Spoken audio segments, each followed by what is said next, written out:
comedian David Boyle, and I'm quitting alcohol. So we're throwing a housewarming party tomorrow. It was my idea. I definitely was thinking about a housewarming party. There's nothing I want to do more than have a housewarming fucking party. My wife asked me like 15 times. She's like, should we have a housewarming party? I'm like, no. No, we shouldn't. But if you want one, fucking throw one. All right? And she kept asking me, and she kept expecting my answer to change, and it never changed. It got more emphatically no. And she's like, well, if I'm throwing a house party, I want you to be enthusiastic about it as well. I'm like, enthusiastic about it? What the fuck am I going to be enthusiastic about? I don't drink. I'm not inviting any of my friends. So all it's going to be is your friends getting drunk. What part am I going to play in these fun times? Should we throw a fucking housewarming party? No, but we are. She's like, we'll just buy some cheese and we'll ask everyone to bring their own drinks. I'm like, what's the point of the cheese? Is that the housewarming party, the cheese? Just fucking throw some craft singles on a plate. That's it. If cunts want to eat cheese, they've got to fucking unwrap it. A fucking housewarming party, and I'm meant to be enthusiastic about that? I don't even want to go. I don't want to turn up. Aren't housewarmings for like people to show off their sick houses, not their shitty rentals? Hey, come and look at my shitty rental. Yeah, someone else owns this, and see all the furniture? Yeah, we got it on the cheap off Facebook Marketplace.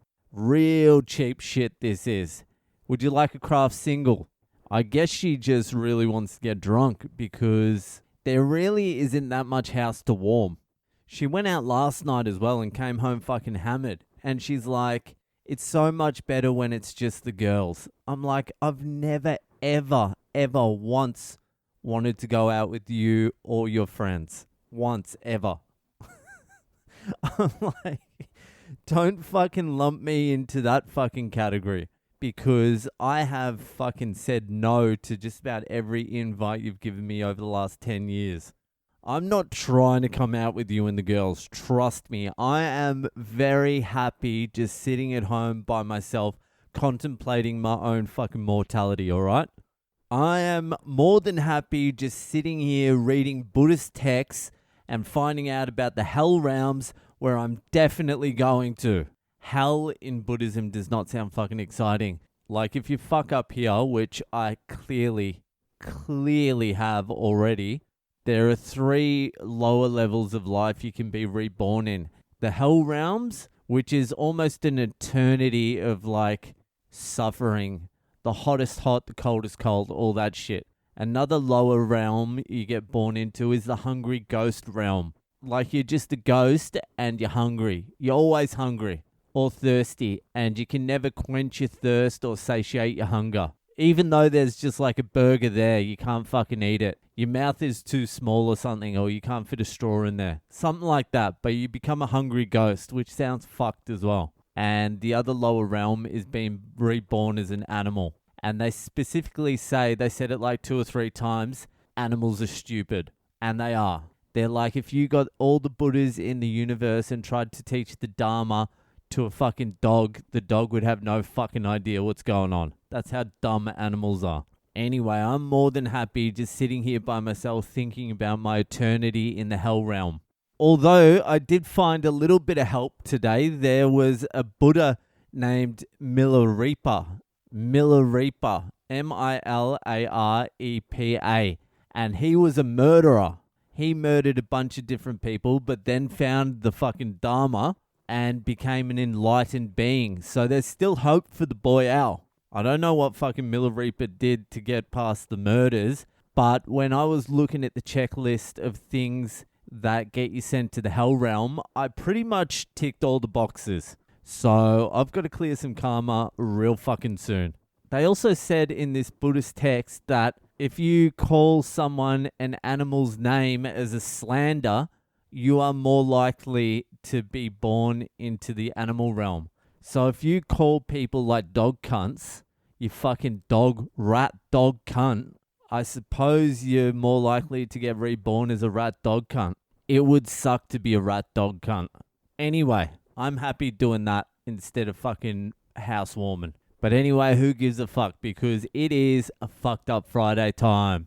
If you have a story you reckon's a fucking banger that you want read out on this podcast and immortalized for all eternity, head to my website, boylecomedy.com, head to the Fucked Up Friday section and send in your story. If you want to skip the line and support the podcast, sign up for the Patreon. It's a pint a month. The link to the Patreon's also on my website, boylecomedy.com, or just message me directly. I'll send you the link myself.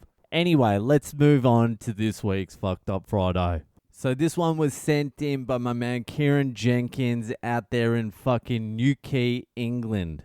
Fuck, Newquay? Have I done this one before? I'm starting to lose track of the stories I've read out. I don't think I've done this one. I'm pretty sure I haven't. Anyway, let's do it. Although Newquay, I feel like I've said Newquay before. Anyway, who cares? I was 17 years old, just finished a summer season working in a beach shop in my hometown, Newquay, England. My grandparents had retired in southern Portugal, so I thought, fuck it, I'll go out there and surprise them. I've been there before, so I knew the address and thought I'd rock up at about midday because those old cunts aren't up to anything. When I landed in Portugal, I had a couple of beers at the airport and jumped in a taxi and went straight to their place. Lo and behold, they weren't in. I decided to jump the fence of the house because I knew they had bikes out in the shed and I thought I could just ride down to the next town, have a couple of beers before I went back a few hours later to surprise them. That is a surprise. Their maggot 17-year-old grandson rocking up on their bikes in Portugal. So I put my luggage in a bush, put my headphones in and started riding the 5-kilometer cycle to the next town. About halfway there, some Portuguese cunt wearing hot pink shorts started cycling beside me and waved. I didn't understand a fucking word he said, but we laughed at each other and I made smoke hand gestures because I was looking for some of that sweet Moroccan hash, which is easily available. We ended up at the town around 2 p.m. and I thought that he's got the message that I was after a smoke, so I bought the cunt a drink at the bar and we shared a cigarette.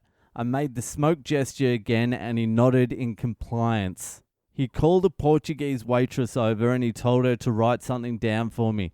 The piece of paper said 8 p.m. an address to some apartment and the amount of money it would cost. He's done this before. Easy. Without hesitation, I gave him €25 for an apparent eighth of hash and he fucked off on his clearly stolen bike. I thought I'd never see the cunt again. By this time, it was probably around 4 p.m. and I thought I'd start cycling back to surprise my Cockney grandparents. But in between me and their house were 4 more bars to drink at. By the time I got to the third bar, I was about 12 beers deep and 24 Marlboro Lights. Oh, that sounds good. You could still smoke in Portuguese bars at this point for €2 a pack. Fuck, I miss the Marley Lights. I check my watch and it's fucking 7:30 p.m. I'm like, fuck, I can't go to my grandparents' house tonight. I may as well continue getting hammered and figure out where to sleep after that. Always a good plan. I checked the piece of paper that dodgy cunt had given me earlier and decided I'd go and check out whether he was actually going to give me the dope or not. I went over there and the cunt was just sitting on the wall outside waiting for me. Surprised and happy, he put his arm over my shoulder and led me into his dingy apartment. He's pulled out some green weed and hash, so I decided to have a few hits of his bong to start off with. I noticed he wasn't smoking, but I thought, fuck it, I'm having a good time. I'm laughing my balls off watching Family Guy in Portuguese.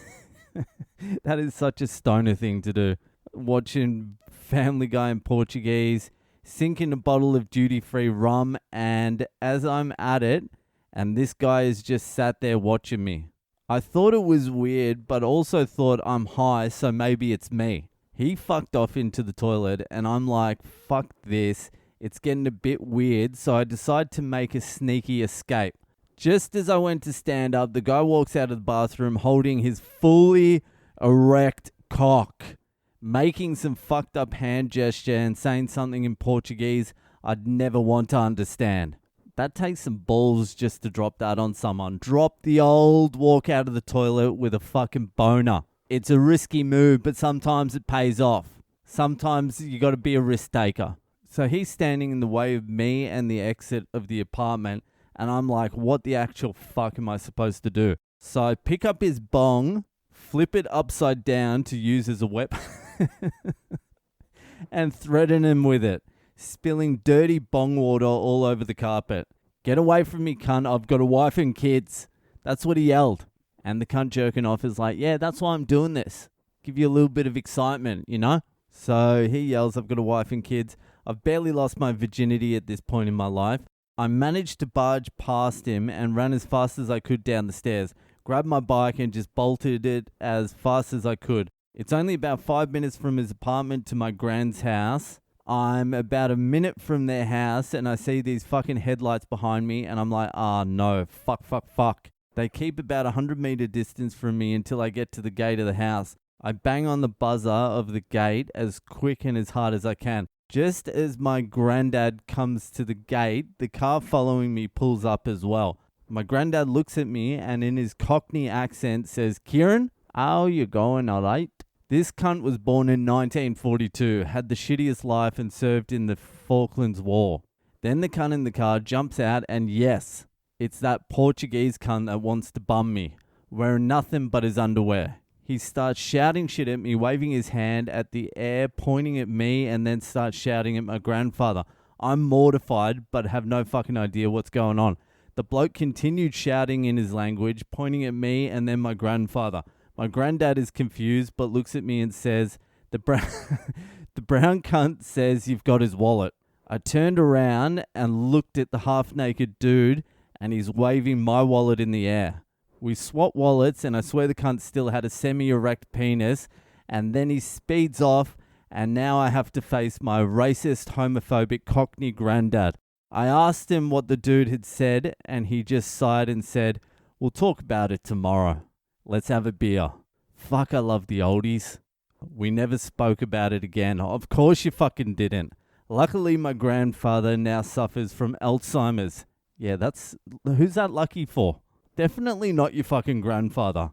So he'll probably never remember the fact I nearly got raped because in my naivety, I wanted to buy some hash from a stranger that started talking to me wearing hot pink shorts. That is usually a fucking sign. The hot pink shorts are usually a giveaway. Then the double nipple ring. The double nipple ring with the chain connected to his cock ring. All those are telltale signs that you're going to get molested. Anyway, Kez, thanks for the story. Love that story. Too bad you didn't get bummed, but it was a great story regardless. All right, that'll do for tonight. Enjoy your weekend, and I'll see you the fuck later.